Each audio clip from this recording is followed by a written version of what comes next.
નમસ્કાર, ગુજરાત ફર્સ્ટ ન્યૂઝમાં આપનું સ્વાગત છે। હું છું પ્રતિપાલ સિંહ। સૌપ્રથમ એક મહત્વપૂર્ણ સમાચાર મળી રહ્યા છે સુરતથી। તેની પર નજર કરીએ તો સુરતના કઠોર પાસે બુલેટ ટ્રેનના બ્રિજની કામગીરીમાં અકસ્માત થયો છે, જેમાં બ્રિજ પરથી લોખંડની પ્લેટ પડતા પિતા અને પુત્રીનું કરુણ મોત નીપજ્યું છે। બુલેટ ટ્રેનના બ્રિજની કામગીરી સમયે આ અકસ્માત સર્જાયો છે।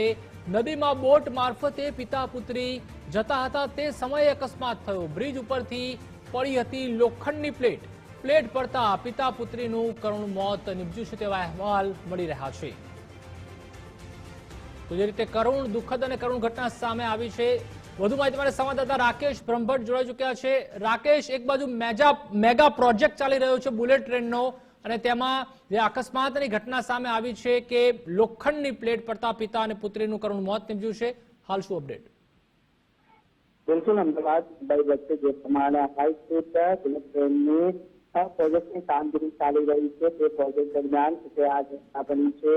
ઘટના જે સુરતના કઠોર સ્થિત ઉપરાંત પોલીસ સ્ટેશનના વિસ્તારમાં છે, જ્યાં તાપી નદીની અંદર છે તે માછીમારી કરી રહેલા જે પુત્રી અને પિતા ઉપર જે ભારે માલવાહક જે લોખંડની પ્લેટ છે તે પડી હતી।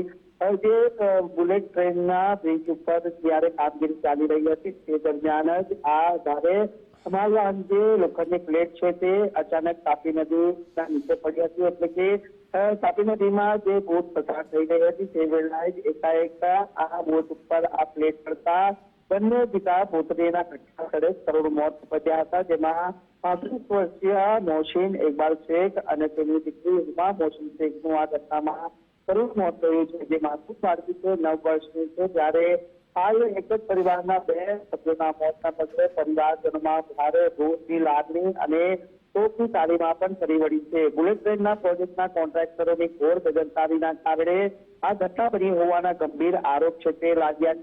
ત્યારે હાલ આ સમગ્ર કેસ લઈને ઉત્તરાયણ પોલીસ દ્વારા તપાસ કરવામાં આવી છે અને તપાસના અંતે આ ઘટનાની અંદર બેદરકાર અને જવાબદારો સામે કોઈ પગલાં ભરવામાં આવે છે કે કેમ તે હવે જોવું રહ્યું છે।